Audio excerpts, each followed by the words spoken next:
Sir ഇവിടെ പറഞ്ഞത് വ്യത്യസ്തമായ ബജറ്റ് എന്നാണ്. പരമ്പരാഗതമായ രീതിയിൽ നിന്നും കുറെ മാറി ചിന്തിച്ചിട്ടുണ്ട്. ഞാനത് പൂർണ്ണമായി അംഗീകരിക്കുന്നു. നിങ്ങളത് ആക്ഷേപമായി പറഞ്ഞതാണെങ്കിൽ പ്രതിപക്ഷത്ത് നിന്ന് പൂർണ്ണമായി അംഗീകരിക്കുന്നു. ഇവിടെ വ്യവസായ വകുപ്പ് മന്ത്രി വളരെ വ്യക്തമായി പറഞ്ഞു എന്താണ് നമ്മുടെ സ്ഥിതി. നമ്മളിങ്ങനെ പോയാൽ മതിയോ?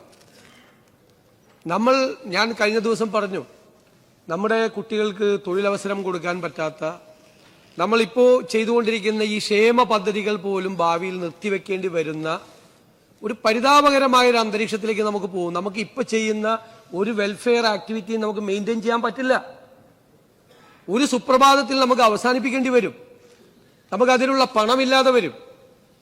നമ്മൾ പണം കടമെടുത്ത് അതിന്റെ പലിശ കൊടുത്ത് ആ പലിശ എല്ലാം കൊടുത്തു കഴിയുമ്പോൾ നമുക്ക് ഒന്നും ചെയ്യാനില്ലാത്തൊരവസ്ഥ വരും. ആ പലിശയുടെ നിരക്ക് കൂടിക്കൊണ്ടിരിക്കുകയാണ്.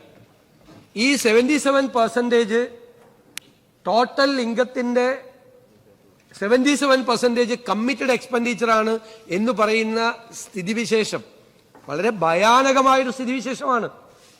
പിന്നീട് നമുക്ക് ഒന്നും ചെയ്യാൻ പറ്റാത്തൊരവസ്ഥയിലേക്ക് പോവാണ്.